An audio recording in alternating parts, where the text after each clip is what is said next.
So yan, good morning po sa lahat. Ayan, mga katraps, panibagong araw at panibagong vlog na naman. Eto, lusong na naman po tayo sa bukid mga katraps. Baka mamaya titingnan natin kung available yung kulong-kulong ni Dodong para makatingin tayo nung drum na puti. Meron ding nagpapabigay kay Kabady, no? So mamaya bibigay natin. Ayan. Ayan. Advance happy birthday kay Kabady. So yan mga katrops, dalawang aso rito hindi ko alam kung nakatubaan. Inabutan na lang namin na patay na.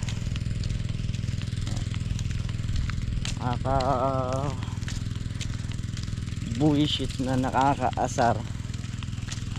Bakit kailangan sa aso, mga hayop dito kailangan ganunin. So yun, malamang bata ang gumawa nun.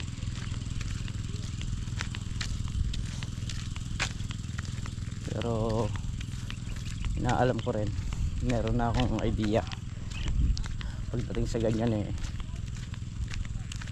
Hindi tayo papayag na ganun lang yung nangyari sa mga hayop.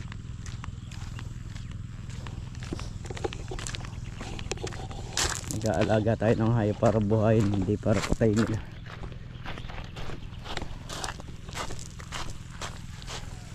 Ayun, naibaw na rin yung isang aso. Yung isang aso nawawala pa.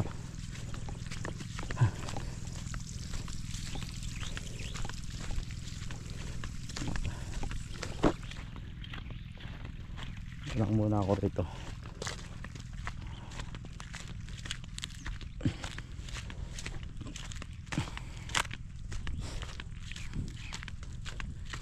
Ito na yung huling tayo dito. Wala kang kumuna. Lata lang gawa ng patiro sa mga hayop. Ganun yung ginawa nila.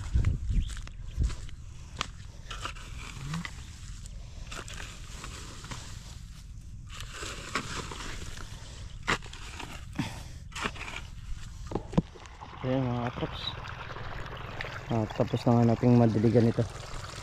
Ayan, ito na lang yung huling dinidilig ko, yung buko.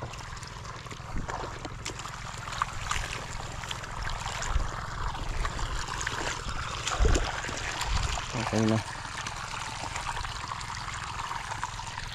wala makamove on sa aso na yun. Bibili pa lang naman nung dog food. Ay,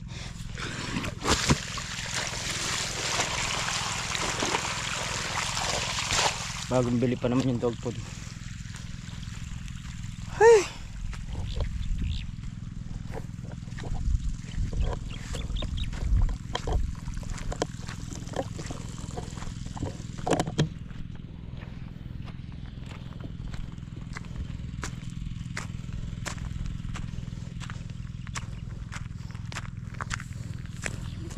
so yan mga katrops, punta muna tayo saglit sa kay Kabady para mayabot natin yung pinapaubot ng isang viewers.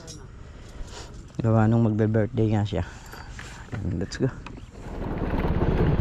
Ito yung boss ni Conchal. Dito na tayo.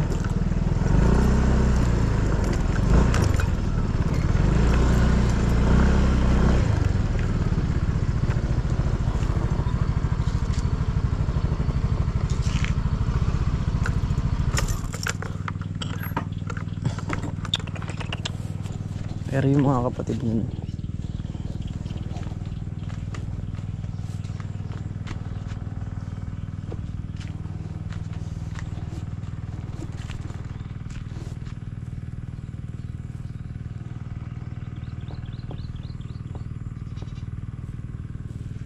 pinulak na rin pala ito.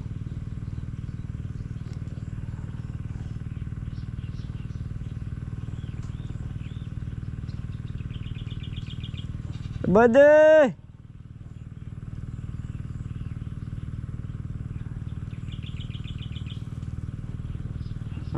Umahon sila. Dito. Oo, ayan. Umuwi raw sila. Punta rito. So bali yung pinadala nga pala kay Kabady is $100, no? So value niya sa peso is 5.5. Ayan. Through GCash yun eh, yung padala. So yun nga yung pagkaka-convert niya sa peso, 5,500. Kaya yun ang iaabot natin kay Kabady sa pa-birthday sa kanya.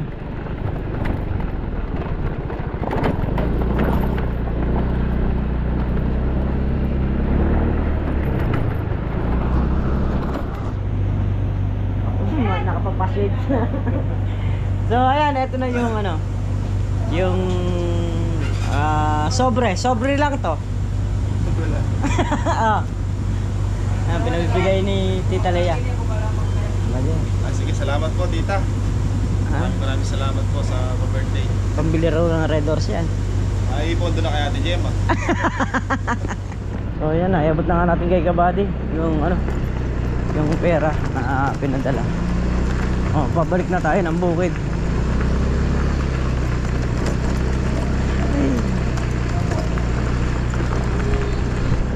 Irita talaga ako ngayong araw. Sobrang bullshit, gigil, asar, inis sa ginawa nila sa aso.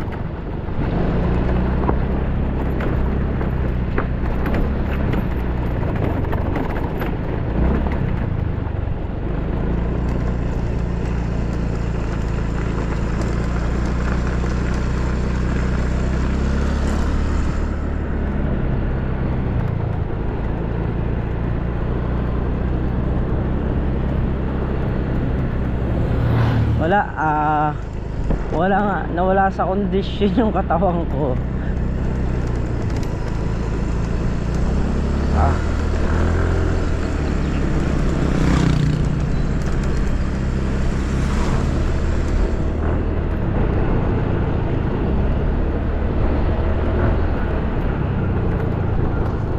So yan mga traps, at dito nga tayo sa bayan para tulungan sila kuya saka sila ate. Papunta na tayo ron sa bayaran.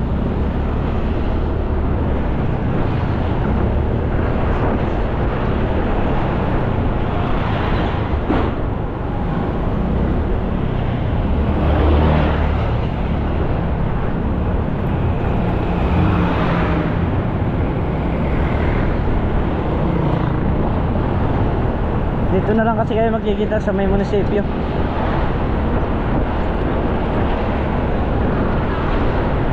Gawa nung yung truck ng kumukuha ng mais, tinulungan ko para sa pinsang ko. Hinatid ko pa rin, tinuro ko yung bahay para hindi sila mahirapan na kunin yung mais o hanapin yung may-ari. So ando na.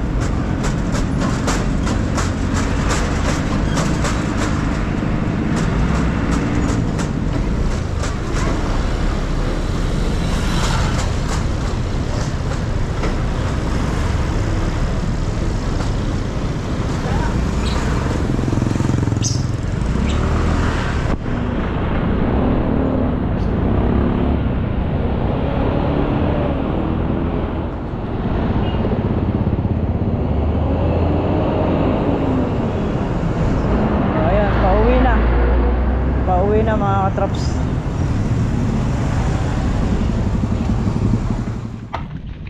Parang kami nandito. Lakas ng apoy dun sa ano. Ha? Mga yung puno eh. Alin puno? Yung mga yung isang puno na nakatawa. Kita mo yung puno ng mangga, masusunog na rin yun. Ha?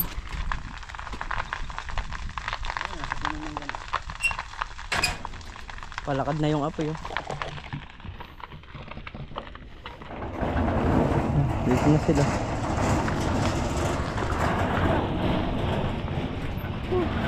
Grabe init. So ayan, ito muna tayo sa may mga talahib na natuyo. Sunugin na rin natin yun. Total wala namang madadamay na halaman o wala namang masusunog dito. Kaya pupuntahan ko yan para sunugin na nang sa ganun luminis na yung gilid na yun.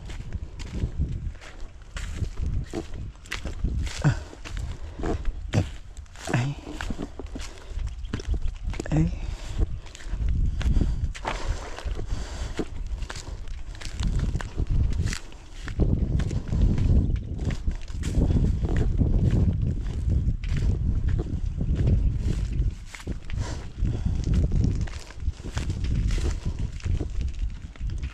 Pag gano'n naman yung hangin kaya pwede na natin umpisahan dito.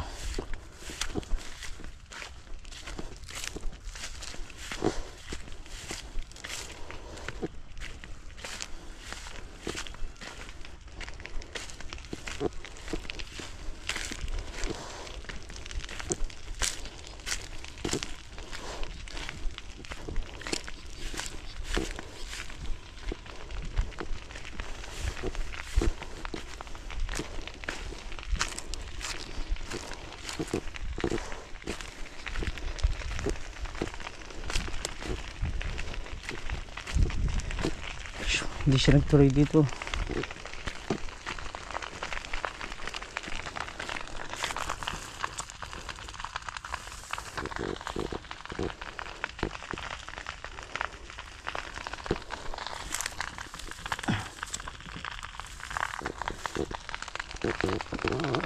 So ayan, dito muna tayo. Pabantay muna tayo rito kasi baka tumawid.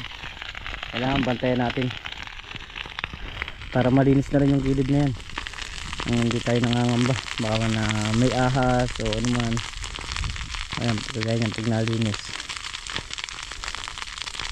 So ngayon lang tayo pwedeng magsunog gawa nung na-harvest na yung mais doon sa baba kasi delikadong madamay talaga.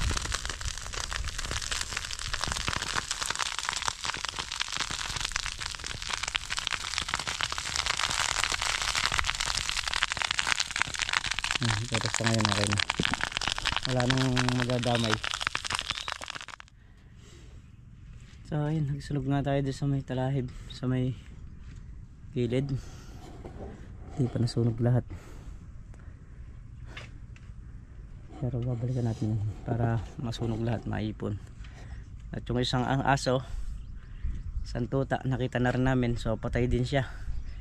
So yung dalawang tuta na patay na inabutan na rito.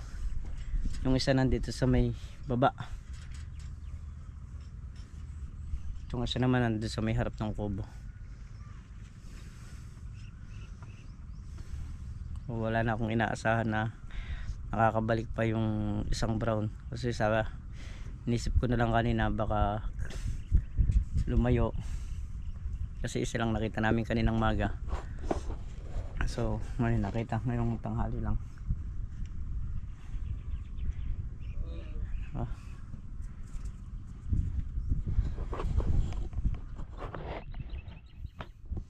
Dahil nga kaninang maga nung makita ko yung mga aso, wala na tayo sa kondisyon.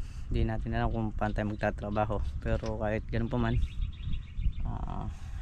nga sino man yung gumawa bahala na yung taas sa kanya.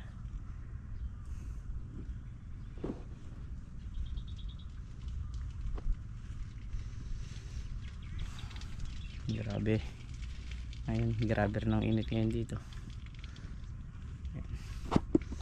Maya naman tutulungan ko yung pinsan ko na pumunta ron sa kumuha ng mais niya para makuha yung bayad. Tapos babalik tayo, may kausap naman tayo na tao mamayang alas 4. So may bypass naman.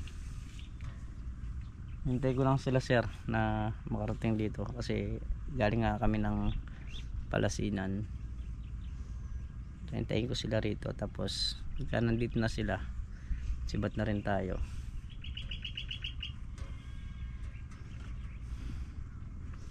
Sila tol na real gumagawa rin dito.